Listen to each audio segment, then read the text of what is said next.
Y el tema de hoy es Forjando el carácter de Jesús. Y como subtítulo le puse No a la autocompasión. Es muy común que a veces nosotros nos gratifiquemos con algo, porque ya trabajamos, porque ya le batallamos un poco y bueno, nos damos un gustito, ¿verdad? Pero dentro de la vida cristiana, la autocompasión no es algo que nosotros debemos identificar como que venga de Dios. A veces sí, Dios nos complace y nos da un gusto muy especial, pero otras veces Dios nos tiene que llevar a un punto donde nosotros podamos crecer a la estatura de Cristo. Y entonces aquí vamos a estar leyendo una parte de una de las cartas de Pedro, del apóstol Pedro.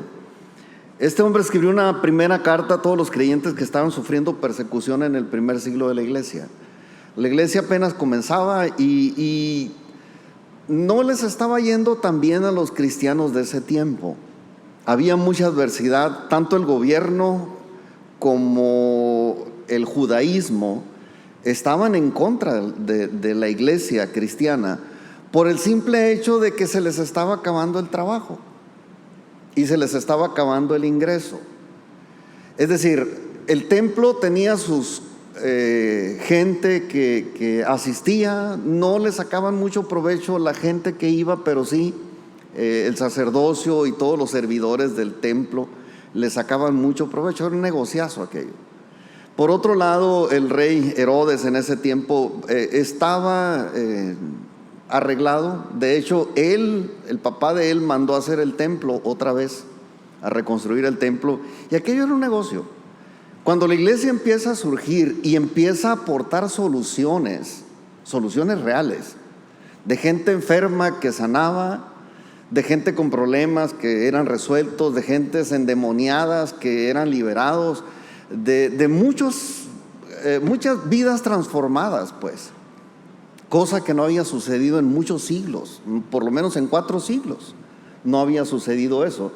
Y entonces el apóstol Pedro escribe esta carta a la gente que estaba siendo perseguida en ese tiempo, y por supuesto que era esto más que un consejo, vamos, optimista que les estaba mandando Pedro. Era mucho más que eso, porque el mismo Pedro ya había sufrido persecución y encarcelamiento varias veces por hacer el bien, por confesar públicamente que era cristiano, por hacer obras dignas de un cristiano, pues lo metieron al bote. Una de tantas, ¿no? La vez que sanaron a un cojo que estaba ahí a la puerta del templo. Digo, ¿por qué me van a meter a la cárcel si estoy haciendo un bien? Pero bueno, así sucedían las cosas. Y Pedro fue víctima de esto, ¿no? Él ya había sufrido los estragos de la persecución, ya lo habían azotado, ya lo habían metido a la cárcel varias veces. De hecho, una de las veces, lo vimos hace poco, estaba en la cárcel y Dios lo sacó milagrosamente de ahí, porque al otro día tenía planes Herodes de matarlo, como había matado a Jacobo, el hermano de Juan. Y los del judaísmo estaban aplaudiéndole eso. Dijo, no, pues ahora el que sigue es Pedro. Bueno, Pedro fue rescatado milagrosamente, y Pedro le tocó vivir pues todo este tipo de cosas. El caso es que Pedro les dio estas instrucciones con su ejemplo por delante. O sea, no es que yo les estoy diciendo, miren, vayan a hacer esto y esto, no, sino esto es lo que deben hacer porque así me pasó a mí. Y entonces aquí estaba parado sobre la experiencia de una enseñanza, de una lección muy dolorosa, pero a la vez muy agradable, porque esta lección se la dio el maestro, Jesús mismo. Entonces lo aprendió de él, y son cosas que él quería compartir con todo aquel que por abrazar la fe cristiana estuviera haciendo o estuviera sufriendo persecución. Ahora me dirán ustedes, pues ¿cuál persecución ahorita? Ahorita estamos bien, más o menos bien ahorita. Pero ya la persecución no es a lo mejor que te voy a agarrar y te voy a meter a la cárcel, pero sí es una persecución cultural. ¿Por qué? Porque nuestra cultura como hijos de Dios no embona con la cultura del mundo. Y si bien el mundo puede andar como quiera y hacer las leyes para vivir como les dé su regalada gana, nosotros no. Y el simple hecho de no ser como ellos causa que la gente nos vea mal, hable mal de nosotros, busquen hacer daño a los que no piensan como ellos. Y eso es persecución también, ideológica y cultural. Entonces, estas cosas las quería compartir Pedro con la gente de aquel tiempo, ¿no? Y era para la gente que ya estaba sufriendo maltrato en ese tiempo y simplemente pues haber estado sufriendo una prueba que Dios le haya permitido tener, porque también de esto se trata. Entonces quiero leer aquí un pasaje de la Biblia. La Reina Valera dice padeciendo como cristianos, pero está en Primera de Pedro capítulo 4 versículos 12 al 19 y dice así: amados, no os sorprendáis del fuego de prueba que os ha sobrevenido como si alguna cosa extraña os aconteciese, sino gozaos por cuanto sois participantes de los padecimientos de Cristo, para que también en la revelación de su gloria os gocéis con gran alegría. Si sois vituperados por el nombre de Cristo, sois bienaventurados, porque el glorioso Espíritu de Dios reposa sobre vosotros. Ciertamente de parte de ellos Él es blasfemado, pero por vosotros es glorificado. Así que ninguno de vosotros padezca como homicida o ladrón o malhechor, o por entremeterse en lo ajeno. Pero si alguno padece como cristiano, no se avergüence, sino glorifique a Dios por ello, porque es tiempo de que el juicio comience por la casa de Dios. Y si primero comienza por nosotros, ¿cuál será el fin de aquellos que no obedecen al Evangelio de Dios? Y si el justo con dificultad se salva, ¿en dónde aparecerá el impío y el pecador? De modo que los que padecen según la voluntad de Dios encomienden sus almas al fiel Creador y hagan el bien. Ahora, antes de entrar de lleno a este tema, yo quiero aclarar, estoy consciente de que esto no es de personas sanas, normales, buscar el sufrimiento o buscar el dolor. Se consideran patologías, hablando en términos psicológicos. La gente que busca sufrir, que busca padecer por alguna cosa o por puro gusto, se considera algo patológico, algo anormal. Y pues este mensaje no es ningún llamado a buscar el martirio, a buscar el dolor. No se trata de eso. El cristianismo no es para venir a sufrir dolores. El cristianismo es para disfrutar una relación con Dios, con el prójimo, y al fin de cuentas ir a la eternidad con Dios. Pero bueno, mucha gente así lo ve, ¿no? El martirio no es algo que uno debiera buscar. Inclusive nosotros como cristianos no nos es dado la concesión de buscar el martirio. Eso es suicidio, por donde me lo pongan. Si usted busca el martirio, usted está mal. El martirio se acepta con valentía cuando Dios ya lo ha dispuesto así. No es algo que uno tenga que buscar. Hay gente que aguanta el dolor con mucha facilidad y algunos le dicen: no, es que tiene espíritu de mártir. No es que uno sea mártir, es que a veces uno tiene que enfrentar las realidades y soportarlas como vengan, porque detrás de eso hay una formación del carácter. Entonces, este mensaje es para entender las circunstancias adversas que siempre, y lo digo con toda claridad, siempre ha sufrido los hijos de Dios, desde el principio. Empezando por el jefe de todos nosotros, que fue Jesús. Lo persiguieron, lo aprendieron, lo juzgaron mal, lo injuriaron y le terminaron crucificando, hasta matarlo, creyendo que con eso iban a acabar con el problema para ellos. Pero no. Entonces, siempre ha habido persecución contra los hijos de Dios, pero todos sabemos que es algo que es parte inherente de la vida cristiana. No está bien cuando alguien elige el dolor y el sufrimiento, pero a veces sucede. Y a veces lo consideramos como algo contrario a la naturaleza humana, y para muchos cristianos es también algo contrario a la voluntad de Dios. Para muchos cristianos El sufrir o el tener que sufrir a veces lo ven contrario a la voluntad de Dios. ¿Por qué? Pues porque así se interpreta cuando Jesucristo dijo: yo he venido para que tengan vida y para que la tengan en abundancia. Hay gente que así lo interpreta. Vida abundante no es que nunca te pase nada doloroso. Vida abundante es que realmente tengas vida eternamente. No es que la pases bien. O sea, eso es pasarla bien y no tiene nada que ver a veces con eso, ¿no? Entonces, nosotros tenemos que entender que una cosa es sufrir por haber pecado y otra cosa es sufrir por haber elegido seguir a Jesús, aunque eso a veces implique algo de sufrimiento. Una cosa sí les garantizo: el sufrimiento que padece un cristiano por causa de la fe, nunca, créalo, nunca va a ser superior al sufrimiento de los impíos en el tiempo del juicio. Lo estamos viendo en el libro de Apocalipsis, todas esas cosas terribles que están pasando. Lea, bueno, véngase los jueves y va a aprender más de esto, ¿no? Pero cómo caen plagas, granizo, fuego, o sea, no sé, una bola de cosas que les pasan a los malos y no a los buenos. Entonces, Jesús, dice la Biblia que Él nació para ser el varón de dolores experimentado en quebranto. Eso lo dice Isaías 53.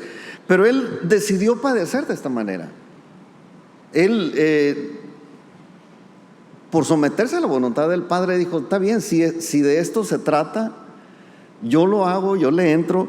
Y no porque fuera pecador, sino porque Él eligió el sufrimiento, pero por amor a nosotros y por someterse a la voluntad de su Padre Celestial, que es el mismo Padre nuestro.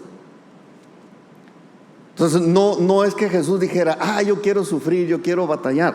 No estaba en Él tampoco, como no está en nosotros el deseo de sufrir. ¿Quién quiere sufrir en esta vida? Alguien que levante la mano y me diga: yo sí quiero sufrir, pastor. A nadie nos gusta. ¿Saben qué? Yo les tengo una muy buena noticia. A Jesucristo tampoco le gustaba sufrir. Y ahorita lo vamos a ver. O sea, Él no dijo: yo quiero sufrir, mándame la tierra y yo quiero sufrir. No. Él no quería sufrir. Y expresó su voluntad diciéndole: Padre, yo no quiero sufrir. Pero si no hay más remedio, ahorita lo vamos a ver, ¿no? Entonces, eligió el sufrimiento hasta la muerte, pero por amor a nosotros y por someterse incondicionalmente a la voluntad de su Padre Celestial. Estaba ahí en Getsemaní, todavía no lo crucificaban, ni lo azotaban, ni lo habían aprendido todavía.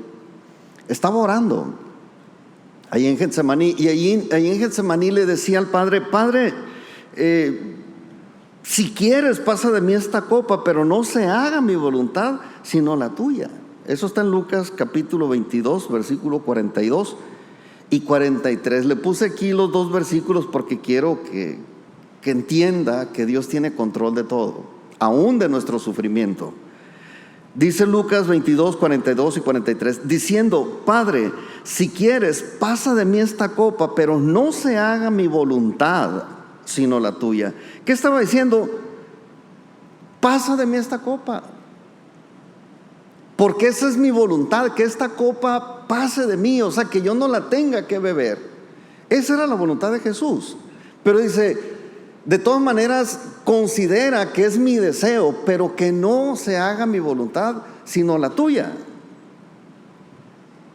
Y después de haber dicho eso, dice el versículo 43, y se le apareció un ángel del cielo para fortalecerle. Ahorita lo vamos a retomar esta parte, pero conocemos el final de esta historia y sabemos que Dios no lo libró ni del sufrimiento, ni de la cruz, ni de la muerte. O sea, Dios, aunque era el Hijo de Dios, engendrado por el Espíritu Santo en la Virgen María,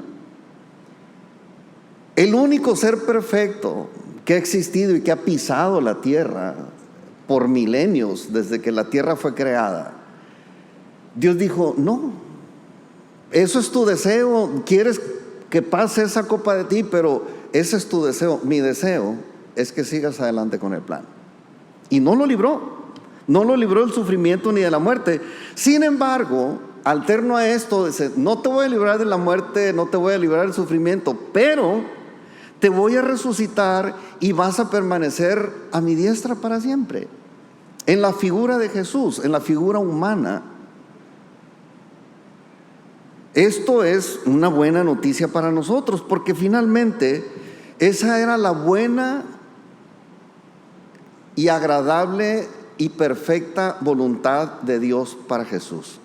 Cuando leemos Romanos y que dice que esa es la buena voluntad de Dios, la buena, perfecta y agradable voluntad de Dios, siempre nos imaginamos que todo va a ser bonito. Bueno, es bonito, aunque tengamos que pasar episodios dolorosos, porque a final de cuentas, insisto, esa era la buena voluntad de Dios, agradable y perfecta para Jesús, que padeciera por un rato, pero por la eternidad, jamás, nunca más.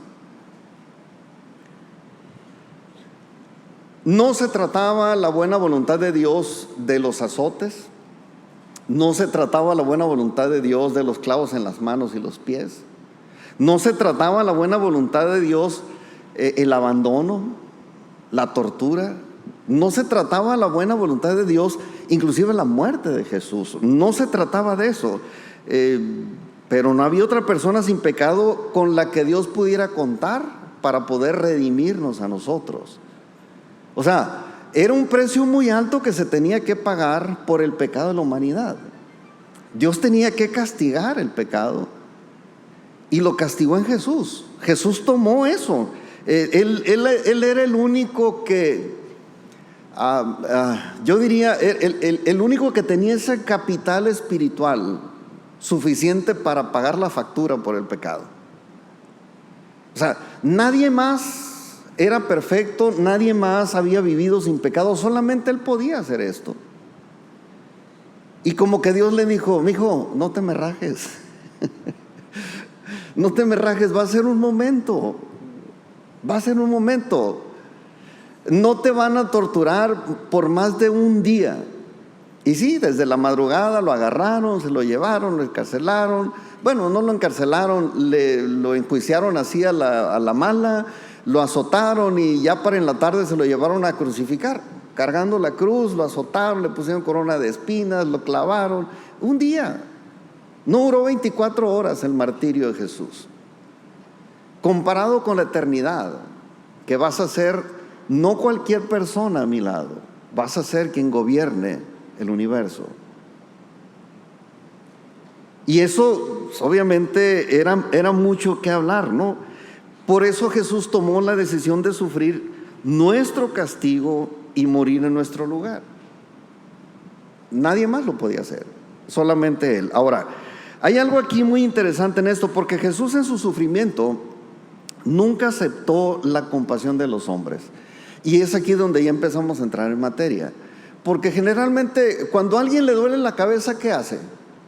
Lo primero que busca es que, pues, una pastilla, va con el médico. ¿Por qué? Porque no nos gusta sufrir. Tomamos lo que tengamos que tomar, pero pues no es normal que uno diga: tengo un dolor de cabeza bien rico, déjenme así. No es lo normal. Pero Jesús en su sufrimiento, hagan de cuenta que teniendo un dolor de cabeza, Jesús nunca escuchó o nunca quiso escuchar a los que le dijeran: tómate una aspirina. Las broncas que le echaban encima, todo ataque, toda adversidad que Jesús tenía, no aceptaba que nadie le dijera: mira, escápate de esta manera, líbrate de ese sufrimiento, porque podía hacerlo, pues. Y no lo aceptaba, ni siquiera de sus discípulos, que eran sus amigos más cercanos y que estaba seguro del amor de ellos. Yo creo que los que tenemos amigos y estamos seguros de la amistad, del amor de nuestros amigos, les podemos escuchar y les podemos recibir muchos consejos, porque sabemos que nos quieren. Yo en mi casa, gracias a Dios, mi esposa cumple esa función. Hay cosas que a veces me dice, pero yo sé que me ama y yo sé que por amor a mí no me va a dar un mal consejo. Nunca. o a menos que de plano ande muy enojada conmigo, ¿verdad? Pero regularmente eso es lo que pasa. Pues si Jesús no aceptaba la compasión de los hombres ni de los amigos, ¿no? Y esto debe ser una lección muy importante para nosotros, porque a fin de cuentas nadie debería estorbarle a Dios para forjar carácter en nosotros. Y eso es lo que Dios estaba haciendo con Jesús. O sea, Jesús, a pesar de que era Dios, era hombre también, y como hombre tenía muchas cosas que aprender de hombres también, y de Dios mismo, lecciones que a través de hombres alrededor de Jesús tuvieron que enseñarle. Yo recuerdo hace poco veíamos cómo María le enseñó a Jesús paciencia. Allá estaba el niño Jesús hablando, discutiendo con los doctores de la ley, y le dice: ¿por qué nos haces esto? Yo sé que tú eres Dios, yo sé que tú eres el Hijo de Dios, me consta de primera mano que tú eres el Hijo de Dios, pero ¿por qué me tienes que andar haciendo esto? Un niño de 12 años. Y aquí Dios, a través de las adversidades alrededor de Jesús, le iban a mostrar que le faltaba crecer en carácter. ¿Qué es crecer en carácter? Someterse al 100% en aquel que es el autor de la vida eterna, que era Dios mismo. Y esta lección también debe ser muy importante para nosotros, porque nadie, insisto, debería estorbarle a Dios cuando está queriendo forjar el carácter en nosotros. Porque una cosa es segura: Dios quiere forjar su carácter en nosotros, el carácter de Cristo, y lo va a hacer, pero lo va a hacer a través del sufrimiento. Por eso le digo, esta no es una enseñanza muy popular, no es muy aceptable, pero ahí está en la Biblia y lo tenemos que ver. Si Dios considera necesaria la ayuda, Él mismo, Dios mismo va a enviar a sus ángeles para asistirnos, como lo hizo con Jesús. Porque Jesús, ahorita lo vamos a ver más en detalle, un pasaje donde Jesús rechaza la ayuda de sus amigos en cuanto a evitar el sufrimiento. Pero Dios tenía todo en control, pues, y si Dios necesitaba ayudar a alguien por estar haciendo su voluntad y por sujetarse y sufrir por causa del reino de Dios, Dios mismo enviaba a sus ángeles. Lo leíamos ahorita, ¿no? Cuando le dice: Padre, si no se puede, pues ni modo, ¿no? Que se haga tu voluntad y no la mía. Y después de que Jesús se sometió al Padre, dice que Dios le envió un ángel del cielo a fortalecerle. Eso es lo que Dios hace. No te va a enviar un amigo, porque un amigo te va a decir: no, sácale la vuelta al sufrimiento. Imagínese, de hecho sucedió, pero imagínese que Jesús está ahí sufriendo, ¿no? De hecho, Jesús le había hecho a sus discípulos, a Pedro, a Juan y a Jacobo, le dijo: síganme, vamos a orar, acompáñenme a orar. Estoy muy triste hasta la muerte, me siento muy mal y yo quiero que ustedes me acompañen a orar. Y cuando Jesús decía: Señor, pásame esta copa, yo me imagino a Pedro: Señor, no tienes que sufrir, no tienes que sufrir. Vámonos, vamos a escondernos, o sea, nadie va a saber dónde nos fuimos. No sé qué tantas cosas le hubiera dicho Pedro ahí mismo. Pedro se lo había dicho ya alguna vez, de otra manera y en otras circunstancias, pero ya se lo había sugerido. Entonces, Dios quiere forjar carácter en nosotros, forjó el carácter de Jesús de esa manera. Y ahí en Getsemaní, les digo, la vez que estaba ahí orando, Dios envió un ángel para asistir a Jesús. También la vez de cuando Jesús ayunó los 40 días y 40 noches, ¿se acuerdan? En el monte de la tentación. Tenía 40 días sin comer el hombre, ¿no? Sufriendo, batallando. Y todavía diría usted: este está más santificado que nunca. 40 días sin comer, días y sus respectivas noches. Y de repente le aparece el diablo, ¿no? Como tonto: ¿tienes hambre? Pues claro. ¿Por qué no le dices a estas piedras se conviertan? ¿Y a ti qué? Y se aguantó. Traía hambre y se aguantó. Y le ofreció los reinos y todo aquello del monte de la tentación. Después de que pasó eso, dice que el diablo se fue Dice Mateo 4:11, el diablo entonces le dejó y he aquí, vinieron ángeles y le servían. ¿Por qué le pongo estos dos versículos? Por la sencilla razón de que nosotros, cuando nos sometemos a la voluntad de Dios, aún sufriendo, Dios se encarga de enviar ángeles que nos ayuden. Que no es lo mismo que venga y me ayude otra persona, porque otra persona seguramente me va a hundir. O bueno, me va a buscar la manera de que yo le saque la vuelta a ese sufrimiento. Entonces yo creo que una de las cosas más agradables del cristianismo que estamos viviendo es esa relación de amor que tenemos con Dios y con la gente de la iglesia, ¿no? De la congregación. A mí es de las cosas que más me gustan a mí, de las cosas que yo más disfruto de la vida cristiana. Sin embargo, las circunstancias y las personas que Dios usa para hacerme crecer en carácter, pues suele no ser igual de agradable, ¿no? ¿Por qué? Pues porque nos van a causar dolor. Porque le digo, yo disfruto mucho platicar, abrazarnos, saludarnos, bromear, jugar, no sé, ministrar juntos. O sea, todo esto me encanta, me gusta mucho. Pero cuando Dios quiere levantar en mí un carácter fuerte, y no estoy hablando de que sea enojón, porque esos son débiles en carácter, que no se pueden frenar a sí mismos. Pero cuando Dios quiere fortalecer mi carácter, me va a enviar personas que me hagan batallar para que yo aprenda a soportar. Eso es crecer en carácter.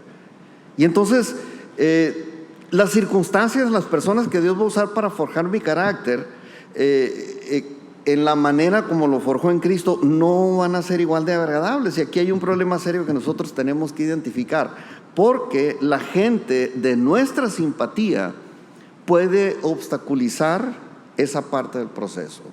La gente que nos quiere, la gente que nos ama, que verdaderamente nos ama, nos dice, no lo hagas, no tienes que. Yo recuerdo hace muchos años, cuando todavía tenía mamá, y un día me habló mi mamá por ahí en la primera semana de enero, y me dice, ¿y cómo te ha ido? Dijo, bien. Le digo, pues aquí batallando. Me dice, se te oye la voz muy bajita, y era por ahí el jueves, por allá. Le digo, es que estoy ayunando, mamá. Y me dice, sí, me dijo, ¿y no has comido nada en todo el día? En toda la semana, le dije. Y me dice, mijo, no hagas eso, no hagas eso. Tú estás muy delgado y mira esto. En ese tiempo estaba delgado también. Y dice, bueno, digo yo, realmente la gente que nos ama nos va a decir, sácale la vuelta. No tienes por qué sufrir, no tienes por qué batallar, no tienes por qué. Pero realmente las cosas que nos llevan a forjar carácter son estas. Gente mala que te va a hacer la vida de cuadritos, como se le hicieron a Jesús. Circunstancias que te obligan a pasar un mal rato, pues.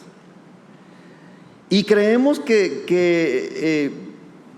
pues esa parte del proceso que se echa a perder por los buenos amigos, pues es un error, ¿no? ¿Por qué? Porque nos van a dar un mal consejo de autocompasión. Ten compasión de ti. Ten compasión de ti. Y de pronto escuchamos nosotros esos consejos y comenzamos a separar, así como la fe de la razón. Dejamos de razonar nuestra fe y empezamos a escuchar voces que no tienen nada que ver con el reino de Dios ni con los propósitos de Dios en mí. Y de pronto ya no le encontramos ni lógica ni razón a las cosas que estamos haciendo para crecer en carácter, o las cosas que Dios está haciendo en nosotros para crecer en carácter.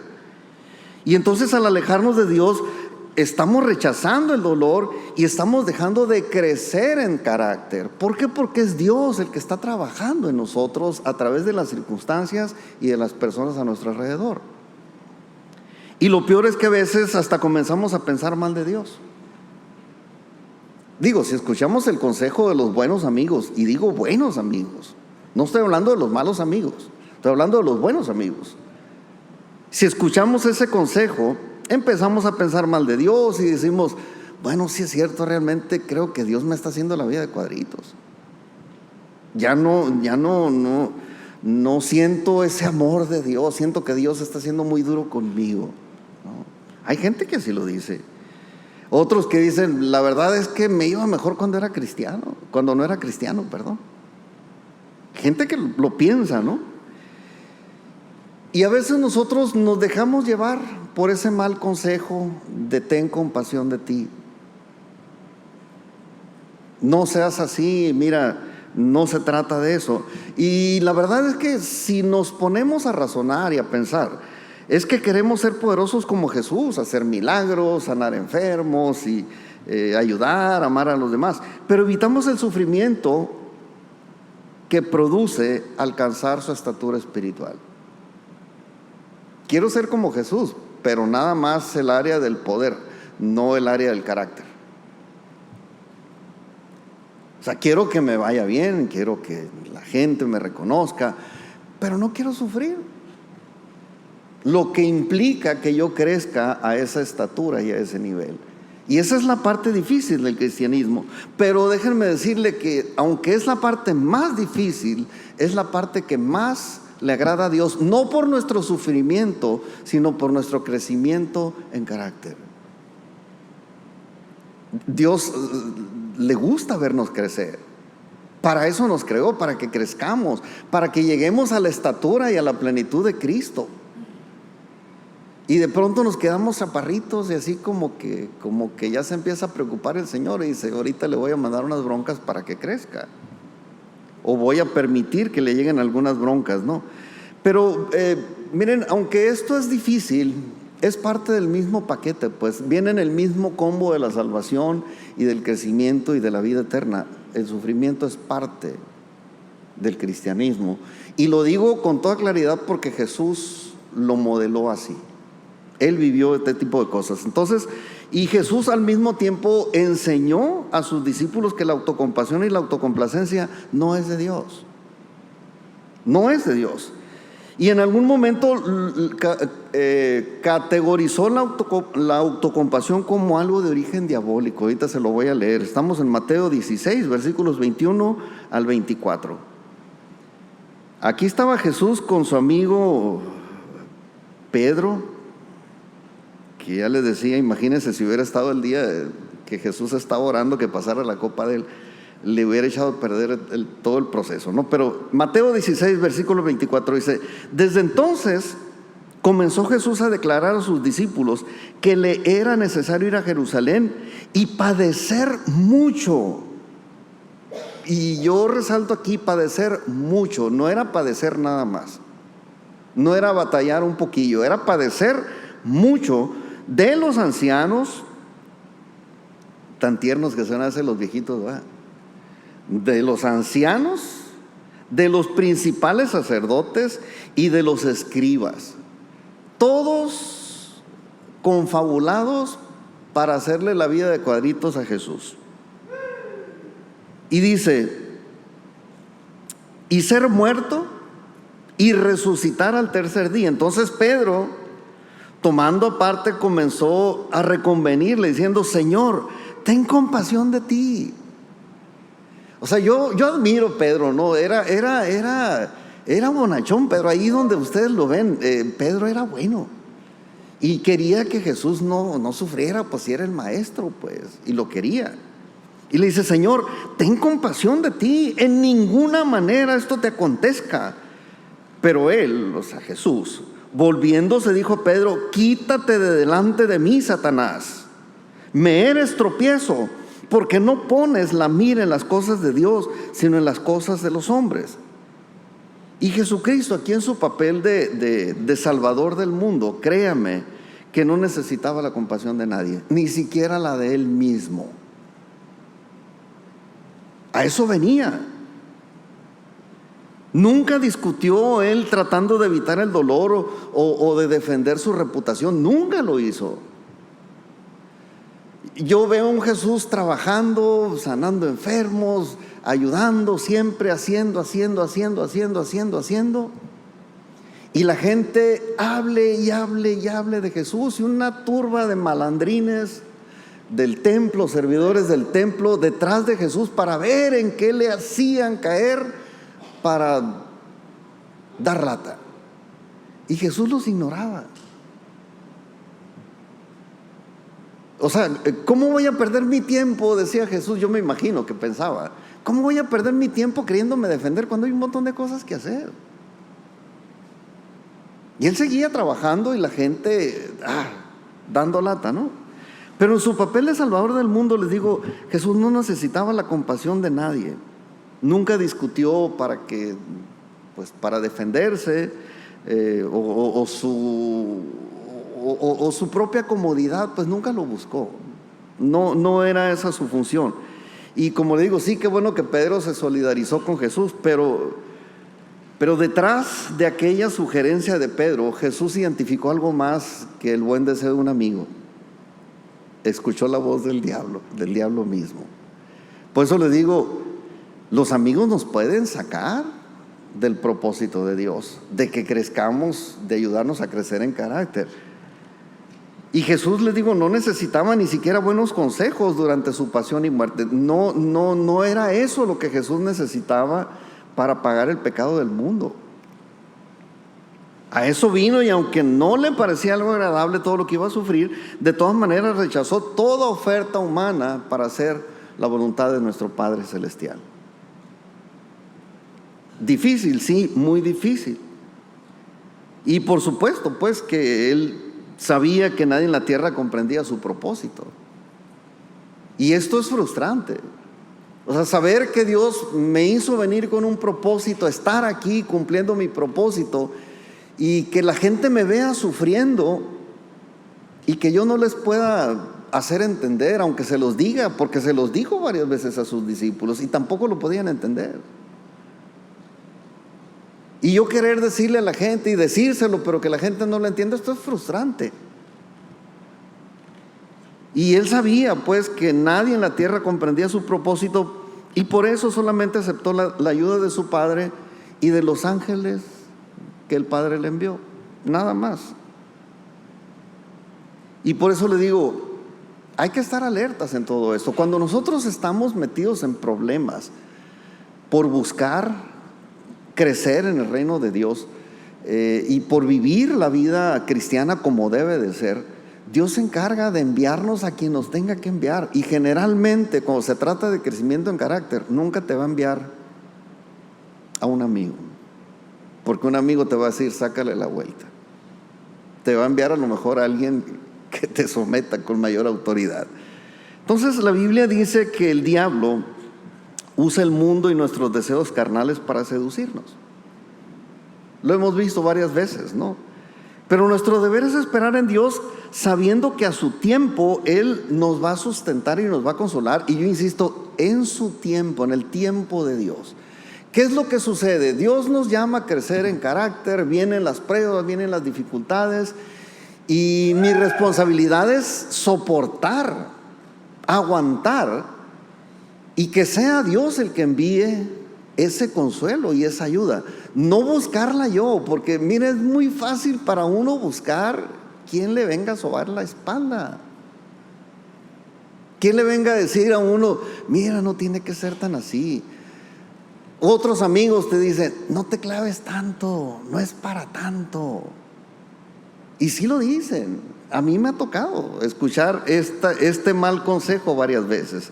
Entonces, nuestro deber es esperar en Dios, y en su tiempo Dios nos va a sustentar y nos va a consolar. Y eso es aceptar el sufrimiento dignamente. Me voy a aguantar. ¿Por qué? Porque lo que viene después es el consuelo de Dios, la ayuda de Dios, y eso es incomparable. Nunca voy a comparar la ayuda que un amigo me puede dar a la ayuda que Dios mismo, a través de un ángel, aunque no lo vea, Dios me la va a dar. Entonces, ¿quiénes somos nosotros a veces para decirle a Dios lo que debe hacer de nosotros? ¿Quién soy yo para decirle, mira, Señor, no lo hagas así? O sea, por favor, ubiquémonos, ¿no? Nosotros no estamos aquí para darle consejos a Dios. Nuestra responsabilidad es estar en el lugar donde Dios nos necesita y haciendo lo que Dios nos pide. Eso es nuestra responsabilidad. Y sin cuestionar las decisiones de Dios. Dios es Dios. Nosotros somos los que necesitamos de Dios. Y no podemos nosotros ponernos en el papel de consejeros de Dios para decirle lo que sí haga y lo que no haga con nosotros. Dios se propuso que como hijos tenemos que crecer. Y lo va a hacer aunque nos duela. Yo creo que nos ha tocado ver familias que de pronto uno de los niños no crece y no crece y no crece. Y todos los demás creciendo y aquel chaparrito, ya todo el mundo le dice saqueo, enano y no sé cuántos títulos le ponen al pobre plebe. Y entonces los padres se empiezan a preocupar. ¿Por qué? Pues porque aquel no crece. Y lo lleva con el doctor y a veces le meten unas agujotas así en la nalga al pobre niño para que tenga vitaminas. ¿Le duele? Sí, sí le duele. Pero el que sabe que lo necesita, aunque le duela, pero vas a crecer, mijo. Y a veces hay vacunas y hay un montón de cosas que le hacemos a los niños que les duele, pero es para que crezcan saludables, para que crezcan, para que mejoren. Y nunca hemos considerado que espiritualmente suceden estas cosas también. Cuando Dios nos ve muy cómodos, ya muy tranquilos, así como sentados en nuestro trono rodeado de luz, y que estamos bien a gusto así viendo una película en la televisión, no sé. De repente nos dice el Señor: mijo, ya, aliviánate, necesitas crecer. Señor, aquí estoy bien. No, mi reino no es reino de enanos espirituales. Mi reino es de gente fuerte, de carácter. Entonces, yo creo, y lo digo también con toda claridad, la intención de Dios no es atormentarnos, ni siquiera temporalmente. Pues, o sea, si nosotros pudiéramos ver en Dios el dolor que Él también sufre por las pruebas que nos vienen a nosotros para que tengamos que crecer, nos daríamos cuenta que Dios realmente no quiere el sufrimiento para nosotros, no quiere atormentarnos. ¿Por qué? Pues porque eso sucede no de parte de Dios, sino de la gente que aborrece a Dios y a los hijos de Dios. Ellos son los que a final de cuentas nos atormentan, no es Dios. Y Dios lo permite porque sabe que eso nos va a ayudar a crecer. Nos va a ayudar en carácter, pues. Y ese es el deseo de Dios, pues, que disfrutemos nosotros junto con Él la eternidad. Ese sí es la buena, agradable y la buena, perfecta y agradable voluntad de Dios para nosotros. No es que suframos. El sufrimiento viene, insisto, por los enemigos de Dios y los enemigos nuestros. Pero hay que soportarlo, hay que aprender a soportarlo, porque eso también le permite a Dios algunas cosas que son importantes también, que son valores dentro de su reino que a veces no consideramos que son tan importantes. Mire, la Biblia dice que el reino de los cielos no es para los cobardes. Y este tipo de tratamientos, este tipo de situaciones difíciles que a veces tenemos que pasar, los cobardes no la van a pasar. Y es como una manera de que no se cuelen los cobardes en el reino de Dios. Yo lo veo así. No sé si ustedes tengan esa misma apreciación, ¿no? Pero Apocalipsis 21:8 dice: pero los cobardes e incrédulos, los abominables y homicidas, los fornicarios y hechiceros, los idólatras y todos los mentirosos tendrán su parte en el lago que arde con fuego y azufre, que es la muerte segunda. Este lugar del reino de los cielos no es para los cobardes. Es para los que aceptamos con valentía la voluntad de Dios, como lo tuvo que hacer Jesús en su momento, y que lo hizo para ser ejemplo nuestro, y que lo hizo por someterse a la voluntad del Padre, pero que eso fue lo que le dio carácter. La parte que le faltaba de crecer a Jesús era esa pequeña partecita de crecer en carácter y sujetarse pues a la voluntad de Dios incondicionalmente. Entonces, A la eternidad con Cristo solamente vamos a ir los que aceptemos con valentía los retos que implica la vida cristiana como es. Si a usted le platicaron que aquí es para pasarla suave solamente, a lo mejor parcialmente es cierto, pero no totalmente cierto. Hay cosas que tenemos que batallarle, hay retos que tenemos que superar. Y si Cristo padeció valientemente hasta la muerte, nosotros tenemos que prepararnos para lo mismo. Es parte.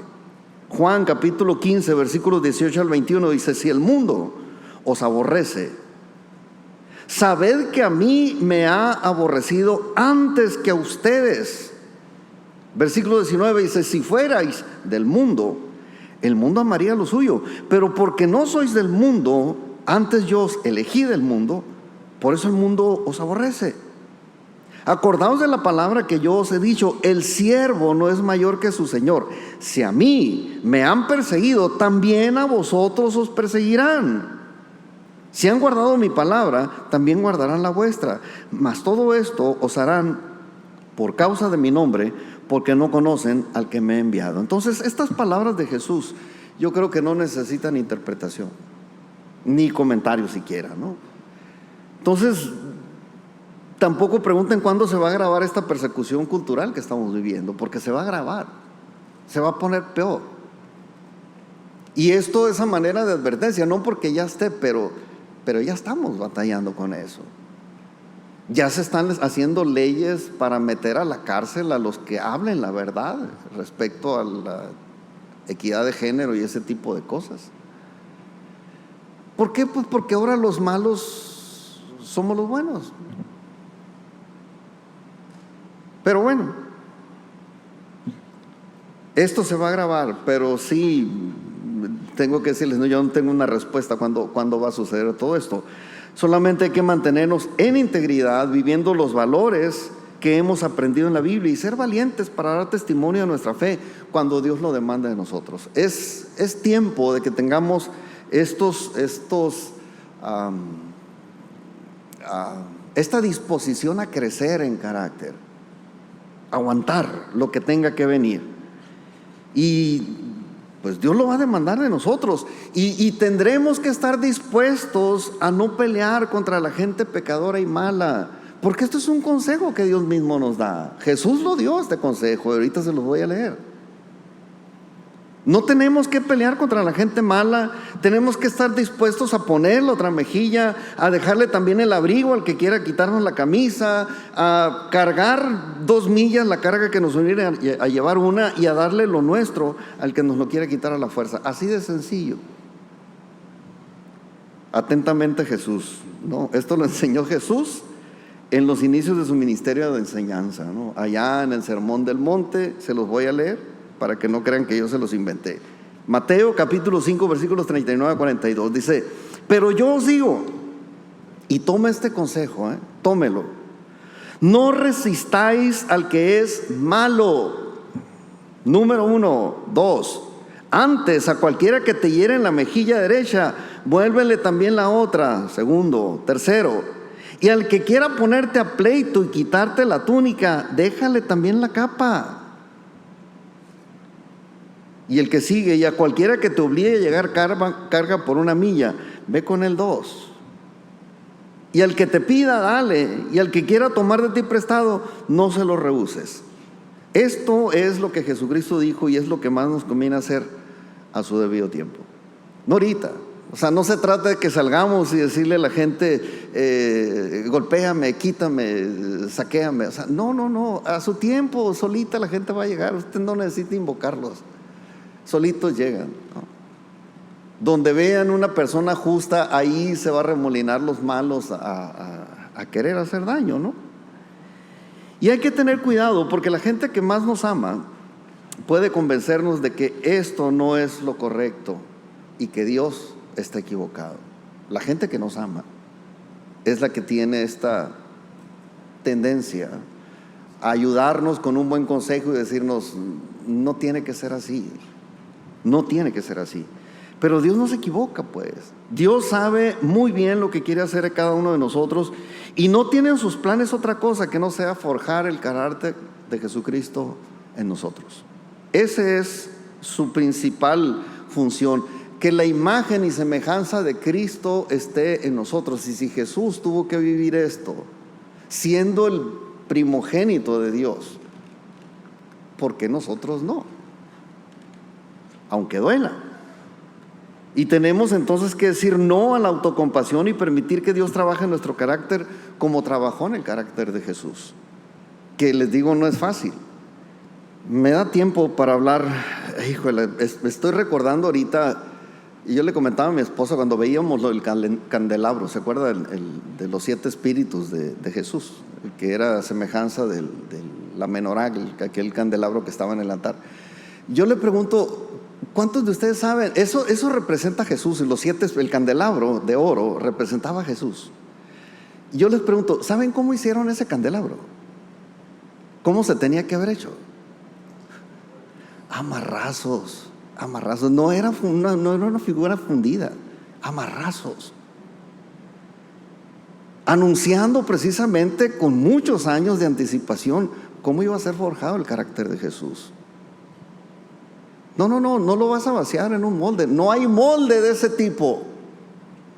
Es único, es creación única. Y esa creación la vamos a hacer a amarrazos, a golpes, duros golpes. Digo, no lo traigo aquí, pero es lo que yo recuerdo que le comentaba a mi esposa. Le digo, ¿por qué no hablaste esta parte? Le digo.